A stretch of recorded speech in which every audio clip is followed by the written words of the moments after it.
Hi guys, welcome to my channel. Before starting, subscribe and like the videos, it really helps. The content from this video are taken from the web novel and manga series of Mushoku Tensei Jobless Reincarnation. Now please enjoy the video.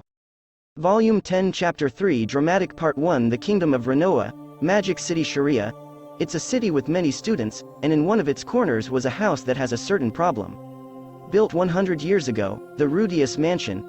The problem that it had was that it was a haunted mansion. Though its appearance was simply that of an aged Western-styled mansion, it was overrun with moss and withered vines, and to describe it in one word, it was unsettling. The one who thought to live in this house was a client by the name of Rudeus Grarit. He was a former ranked adventurer, and is now a student at the Magic University. Although he bought the house because he was getting married, he was dissatisfied with the appearance. What kind of problems did this house have? The moment you took a step into the premises, you'd see a garden that lacked maintenance, an entrance that was broken, a ceiling and walls with various stains left about, a leaking roof, a fireplace whose functionality was questionable. It was something that brought to mind the word abandoned. Because of some magical components, it's been aging well, but as expected, there's still a feeling of aging to it. As a home for newlyweds, the atmosphere is a bit much, huh? He wanted a nice clean home suitable for a pair of newlyweds. A single man accepted this client's request. He was a craftsman who did renovations, Balda of the Great Cave. A first-class architect belonging to the Basharant Dukedom's Magic Guild. He could take care of things from the planning, all the way to the construction, and was a veteran of 30 years. With the construction techniques he learned in the Holy Kingdom of Milis as a base, he had many accomplishments, such as the Magic University's school buildings. Though he had a few stubborn parts, he was an agreeable person and his skill was assured. He always had a hammer hanging at his waist, and if strangers had something they didn't like about their houses, he'd fix it for them. He held the spirit of a true artisan. Whether it was his disciples or buildings, he'd fix it with a strike of his hammer. Because of this, he was called Balda of the Hammer. Yo, you've come. So you're Quagmire, huh, boy? I heard you were getting married. The person who had come to meet the craftsman was the client this time. He was known as Rudeus of the Quagmire on the streets, and was received sociably by the craftsman. Yes. I'll be in your care, Balda-san. Balda knew of the name, Rudeus. He had an old friend named Talhand. He had heard about Rudeus from Talhand's companion, Elinalise. I was fine with buying a house for marriage, but the state of it is as you see. For now, can I have a look around the house and inside it? Please go ahead. When he made to enter the house, the craftsman immediately frowned. Oi, the hell happened? The door is in horrible shape. It looks like you tried to bloody tear it off.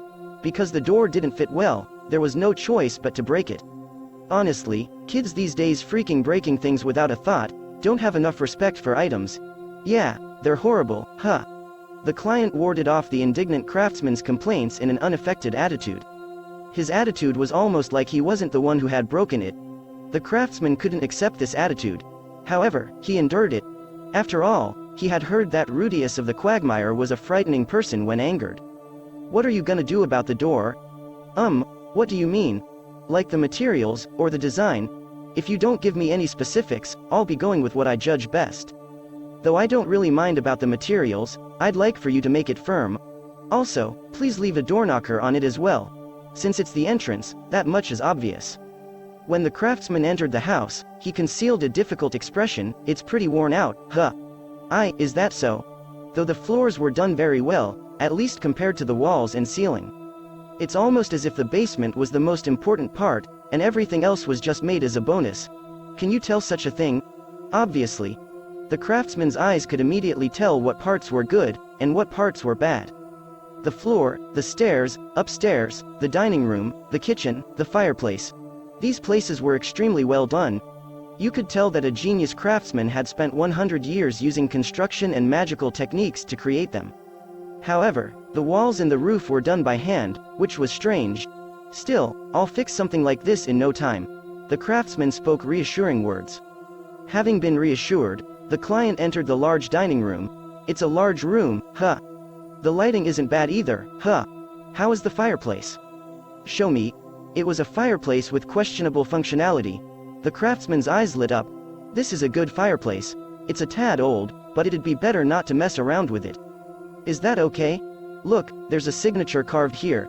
The craftsman's finger was pointed towards a crest that seemed familiar. This is the signature of a genius magic director that was here until 100 years ago. His name wasn't left behind though. In the kingdom of Asla, magic tools with this signature fetch a really high price. Even if I say that, they're all just small items. To think that he had created a fireplace like this in this house, what came to the client's mind was a design drawn in the diary that he'd found the other day in this house. It was very similar to the design of this fireplace. It seemed that somehow or other, the first owner of this house had created it. So, what are you gonna do about this big room? Let's see. What do people usually do? Since it's a large room, they'd put a large table in it for use during parties. They'd also prepare another one too. That way if for some reason that room couldn't be used, they'd use this one instead. In other words, this wouldn't normally be used. Normally, that is. But for people with lifestyles like us, one room is plenty, right? In that case, I'll leave the other room as a leisure room. Alright, a leisure room. Since that was requested, the craftsman and client moved to the next room. There are 2 kitchens, huh? But the other one has no stove. If there isn't a stove, then you can't use it, huh? If there's drainage, then you can probably use it for laundry or a bath, you know. Oh, a bath. The craftsman went to look at the kitchen and laundry. He checked for clogging in the drainage pipes or any other such flaws, then nodded. There's nothing in particular to fix. Mister, there's one thing I'd like to discuss with you. The client suggested something, and then the craftsman's eyes lit up. You've come up with something pretty interesting, haven't you? But we don't have the materials, so it might be expensive, you know. I'll create the materials with magic, so you'll manage it somehow, huh? That's pretty good. Alright, I'll make it work somehow. The client's idea was entrusted to the craftsman. The next day, 10 of Balda's subordinates gathered and began the renovations.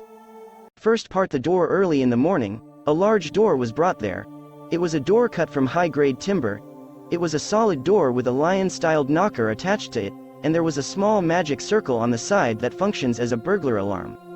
The magic square isn't anything great. If you force the door open, it makes a huge sound ring throughout the house. Alarm clocks are the same, aren't they? At the craftsman's idea, the client laughed boldly. Second part the laundry. This room underwent a huge renovation at the hands of the craftsman. The room was split into 2 sections. The section further from the door had tiles laid over its stone floor, and in the corner of the room a slanted ditch was dug. Then in the corner of the room there was a stone box. It was large enough that 3 people could lay down in it.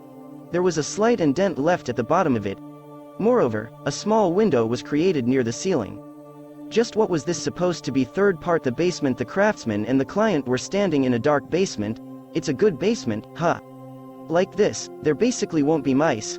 Yes. So, it's about this concealed door, but, inside this room, I want you to make something like this. Why something like, no, I won't say anything. Though I'm of the Millis faith, you were different, huh, Quagmire? At the request of the client, equipment was brought into the room, and the stain on the corner of the concealed door was cleaned off. 2 weeks later, the renovations were finished, and it was time to show it off. The client had brought his bride with him. I wonder what it is that you wanted to show me. I'm really looking forward to it. You're speaking in monotone, Sylphy. Could it be that you've secretly gathered information and already knew in advance? Hey, what are you talking about? I have no idea. While flirting with the girl who was speaking in extreme monotone, the client walked through the snow. While we were separated, that meek and obedient Sylphy had turned into a liar. Thinking about it, it might be something to be happy about, but if you can tell such a huge lie like this, I'm worried that you'll lie again in the future. But it's your fault, Rudy.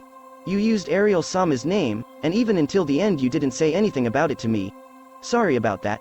It seemed that their flirting wasn't going to stop. Since you didn't say anything, I got worried, you know. I mean, since you're cool, Rudy, you thought I was cheating? I'm surprised. No, I mean, look, I'm not really, look, I'm small so. The moment he saw his bride's anxious expression, the client made a weird face and clung to her. What, you're worried about your chest? Don't worry, I am someone who believes in equality, and I'm different from bastards who discriminate. Hee. By uncle, you mean, don't suddenly rub me. I said no, we're in front of people. You're right. I'm sorry. By the time he arrived in front of the house, the client was downtrodden like a dog who had been scolded until his tail drooped. The bride fixed the position of her sunglasses while saying, "Geese," a little angrily. You need to pay attention to the time and place. That kind of thing is for nighttime, when we're in bed. Okay. Okay, Sylphy-san, it won't happen again. Ah, B, but if it gets to the point that you can't hold back anymore, mumble, what? I can't hear you, Uncle's ears are pretty bad, you see. That pair went to look at the house. That's it guys, thank you for watching, subscribe if you want more and don't forget to like the videos.